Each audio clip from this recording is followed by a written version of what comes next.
Hi hello welcome to Krishna's kitchen. ಹಾಗೆಯೇ ಇವತ್ತಿನ special recipe egg bhurji. ಇದು ದೋಸೆ, ಚಪಾತಿ ಮತ್ತು ರೈಸ್ ಜೊತೆ ತುಂಬ ಚೆನ್ನಾಗಿರುತ್ತೆ. ಹಾಗೆಯೇ ಮಾಡುವ ವಿಧಾನ ನೋಡೋಣ ಬನ್ನಿ. ನೋಡಿ, ಈಗ ನಾನಿಲ್ಲಿ ಮೊಟ್ಟೆನ ತೊಗೊಂಡಿದ್ದೀನಿ. ನಾನು ತೊಗೊಂಡಿದ್ದೀನಿ 10 ಮೊಟ್ಟೆ ತೊಗೊಂಡಿದ್ದೀನಿ. ಇದನ್ನೆಲ್ಲನೂ ಈಗ ಒಂದು ಬೌಲ್ಗೆ ನೀಟಾಗೆಲ್ಲ ಒಡೆದ್ಬಿಟ್ಟು ಹಾಕ್ಕೊಳ್ತಾ ಇದ್ದೀವಿ. ಎಲ್ಲ ಮೊಟ್ಟೆನೂ ಇದೇ ಥರ ಒಡೆದ್ಬಿಟ್ಟು ಒಂದು ಬೌಲಲ್ಲಿ ಹಾಕ್ಕೋಬೇಕು. ನೋಡಿ, ಈಗ ಎಲ್ಲ ಒಡೆದ್ಬಿಟ್ಟು ಸೇರಿಸಿದ್ದೀವಿ. ಈಗ ಇದನ್ನು ಚೆನ್ನಾಗೆಲ್ಲ ಮಿಕ್ಸ್ ಮಾಡ್ಕೋಬೇಕು. ನೋಡಿ, ನಾನು ಒಂದು ಸ್ಪೂನ್ನ ತಗೊಂಡು ಎಲ್ಲನೂ ನೀಟಾಗಿ ಮಿಕ್ಸ್ ಮಾಡ್ಕೊತಾ ಇದ್ದೀನಿ. ಈ ರೀತಿಯಾಗಿ ಎಲ್ಲನೂ ಮಿಕ್ಸ್ ಮಾಡಿಬಿಟ್ಟು ಇದನ್ನ ಈಗ ಸೈಡ್ಗೆ ಇಟ್ಬಿಟ್ಟು ಮತ್ತು ಈ ಕಡೆ ಸ್ಟವ್ ಆನ್ ಮಾಡಿ ಒಂದು ಕಡಾಯಿನ ಬಿಸಿಗೆ ಇಟ್ಟಿದ್ದೀನಿ. ಇದಕ್ಕೆ ಒಂದು 3 - 4 ಟೇಬಲ್ ಸ್ಪೂನಷ್ಟು ಎಣ್ಣೆನ ಹಾಕ್ಕೊಂಡಿದ್ದೀನಿ.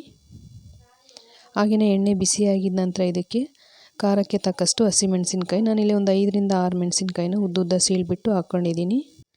ಹಾಗೆ ಈಗ ಮೆಣಸಿನ್ಕಾಯಿ ಎಲ್ಲನೂ ಚೆನ್ನಾಗಿ ಫ್ರೈ ಆಗಿದೆ. ಮೆಣಸಿನ್ಕಾಯಿ ನೀಟಾಗಿ ಫ್ರೈ ಆಗಿದ ನಂತರ ಇದಕ್ಕೆ ಚಿಕ್ಕದಾಗಿ ಕಟ್ ಮಾಡಿರುವಂತಹ ಈರುಳ್ಳಿನ ಹಾಕ್ಕೊಂಡಿದ್ದೀನಿ. ಒಂದು ಬೌಲಷ್ಟು ಈರುಳ್ಳಿನ ಹಾಕ್ಕೊಂಡಿದ್ದೀನಿ. ಜಾಸ್ತಿ ಬೇಕಾದರೆ ಸ್ವಲ್ಪ ಜಾಸ್ತಿನೂ ಹಾಕ್ಕೋಬೋದು. ನೋಡಿ, ಈಗ ಎಲ್ಲ ಈರುಳ್ಳಿನೂ ಚೆನ್ನಾಗಿ ಫ್ರೈ ಮಾಡ್ಕೋಬೇಕು. ಅಂದರೆ ಈರುಳ್ಳಿ ಚೆನ್ನಾಗಿ ಕಲರ್ ಚೇಂಜ್ ಆಗೋ ತನಕ ಹಾಗೆ ನೀಟಾಗಿ ಫ್ರೈ ಮಾಡ್ಕೋಬೇಕು. ನೋಡಿ, ಈ ರೀತಿಯಾಗಿ ಎಲ್ಲನೂ ಫ್ರೈ ಆಗಿದೆ. ಈಗ ಕಲರ್ ಸಮೇತ ಚೇಂಜ್ ಆಗ್ತಾ ಇದೆ ಈರುಳ್ಳಿ. ಈಗ ಇದಕ್ಕೆ ನಾನು 1 ಟೇಬಲ್ ಸ್ಪೂನಷ್ಟು ಶುಂಠಿ ಬೆಳ್ಳುಳ್ಳಿ ಪೇಸ್ಟ್ನ ಹಾಕ್ಕೊಂಡಿದ್ದೀನಿ. ಮತ್ತು 1.5 ಟೇಬಲ್ ಸ್ಪೂನಷ್ಟು ಗರಂ ಮಸಾಲ ಹಾಕ್ಕೊಂಡಿದ್ದೀನಿ. ಶುಂಠಿ ಬೆಳ್ಳುಳ್ಳಿ ಪೇಸ್ಟು ಹಸಿ ವಾಸನೆ ಹೋಗೋ ತನಕ ಚೆನ್ನಾಗಿ ಮಿಕ್ಸ್ ಮಾಡಿಕೊಂಡು ನೀಟಾಗಿ ಫ್ರೈ ಮಾಡ್ಕೋಬೇಕು. ನೋಡಿ, ಈಗ ನಿಧಾನವಾಗಿ ಎಲ್ಲನೂ ಹಾಗೆ ಮಿಕ್ಸ್ ಮಾಡಿಕೊಂಡು ಫ್ರೈ ಮಾಡ್ಕೊತಾ ಇದ್ದೀವಿ. ಈಗ ಇದಕ್ಕೆ ನಾನು ರುಚಿಗೆ ತಕ್ಕಷ್ಟು ಉಪ್ಪು, ಅಂದರೆ ನಾನಿಲ್ಲಿ 1 ಟೇಬಲ್ ಸ್ಪೂನಷ್ಟು ನೈಸ್ ಉಪ್ಪನ್ನು ಹಾಕ್ಕೊಳ್ತಾ ಇದ್ದೀನಿ.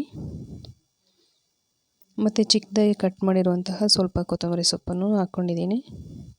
ಈಗ ಎಲ್ಲದನ್ನು ನೀಟಾಗಿ ಮಿಕ್ಸ್ ಮಾಡ್ಕೋಬೇಕು. 1-2 ನಿಮಿಷ ಸಣ್ಣ ಉರಿನಲ್ಲೇ ಇಟ್ಕೊಂಡು ಎಲ್ಲನೂ ಹಾಗೆ ಮಿಕ್ಸ್ ಮಾಡಿಕೊಂಡು ಫ್ರೈ ಮಾಡಿಕೊಂಡು ಈಗ ಈ ರೆಡಿಯಾಗಿರೋಂಥ ಒಗ್ಗರಣೆಗೆ ನಾವು ಮುಂಚೆನೇ ರೆಡಿ ಮಾಡಿ ಇಟ್ಟಿರುವಂತಹ ಮೊಟ್ಟೆನ ಈಗ ಇದಕ್ಕೆ ಹಾಕ್ಕೊಳ್ತಾ ಇದ್ದೀವಿ. ನೋಡಿ, ಈಗ ಎಲ್ಲನೂ ಮಿಕ್ಸ್ ಮಾಡ್ಕೋಬೇಕು. ಎಲ್ಲನೂ ಚೆನ್ನಾಗಿ ಈ ರೀತಿಯಾಗಿ ಮಿಕ್ಸ್ ಮಾಡ್ಕೋಬೇಕು. ಉರಿನ ಸ್ವಲ್ಪ ಮೀಡಿಯಮ್ ಫ್ಲೇಮಲ್ಲಿ ಇಟ್ಕೊಂಡೇ ಹಾಗೆ ಎಲ್ಲ ಮಿಕ್ಸ್ ಮಾಡ್ಕೊತಾ ಇದ್ದೀವಿ. ತುಂಬ ಗಂಟು ಕಟ್ತಿರೋ ಹಾಗೆ ಸಾಫ್ಟಾಗಿ ಚೆನ್ನಾಗಿ ಬೇಯಬೇಕು ಕೂಡ. ನಾವು ಉರಿನ ಫಾಸ್ಟಾಗಿ ಇಟ್ಕೊಂಡು ಇದು ಮಾಡೋಕ್ಕೆ ಹೋದರೆ ಎಲ್ಲನೂ ಗಂಟು ಕಟ್ಟಿಬಿಟ್ಟು ಚೆನ್ನಾಗಿ ಬೇಯೋದಿಲ್ಲ. ಹಂಗಾಗ್ಬಿಟ್ಟು ಉರಿನ ಮೀಡಿಯಮ್ ಫ್ಲೇಮಲ್ಲಿ ಇಟ್ಕೊಂಡೇ ನೀಟಾಗಿ ಬೇಯಿಸ್ಕೋಬೇಕು. ನೋಡಿ, ಈ ರೀತಿಯಾಗಿ ಎಲ್ಲನೂ ಮಿಕ್ಸ್ ಮಾಡ್ಕೊಂಡಿದ್ದೀವಿ.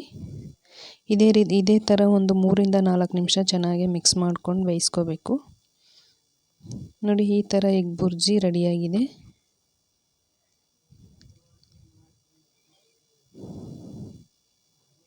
ಈಗ ಇದನ್ನು ನಾವು ಒಂದು ಪ್ಲೇಟ್ಗೆ ಸರ್ವ್ ಮಾಡ್ಕೊಳ್ಳೋಣ. ಇದು ದೋಸೆಗೆ ಮತ್ತು ಚಪಾತಿಗೆ ತುಂಬ ಚೆನ್ನಾಗಿರುತ್ತೆ. ಹಾಗೆಯೇ ರೈಸ್ಗೂ ಕಾಂಬಿನೇಷನ್ ಚೆನ್ನಾಗಿರುತ್ತೆ. ಎಲ್ಲರೂ ಕೂಡ ತುಂಬ ಇಷ್ಟಪಟ್ಟು ತಿಂತಾರೆ ಅಂತಲೂ ಹೇಳ್ಬೋದು. ನೋಡಿ, ಈ ಥರ ಎಗ್ ಬುರ್ಜಿ ರೆಡಿಯಾಗಿದೆ.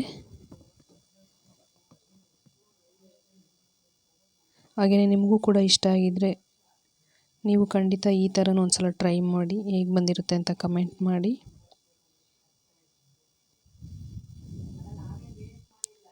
ನೋಡಿ, ನಾನೀಗ ರೈಸ್ ಜೊತೆಗೆ ಎಗ್ ಬುರ್ಜಿನ ಸರ್ವ್ ಮಾಡ್ಕೊಂಡಿದ್ದೀನಿ.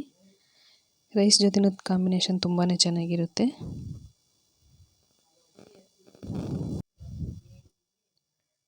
ಹಾಗೆಯೇ ವಿಡಿಯೋ ಇಷ್ಟ ಆದರೆ ಲೈಕ್ ಮಾಡಿ, ಶೇರ್ ಮಾಡಿ, ಕಮೆಂಟ್ ಮಾಡಿ. ಮತ್ತು ಕೃಷ್ಣಾಸ್ ಕಿಚನ್ಗೆ ಸಬ್ಸ್ಕ್ರೈಬ್ ಮಾಡಿ. ಹಾಗೆಯೇ ಸಪೋರ್ಟ್ ಕೂಡ ಮಾಡಿ.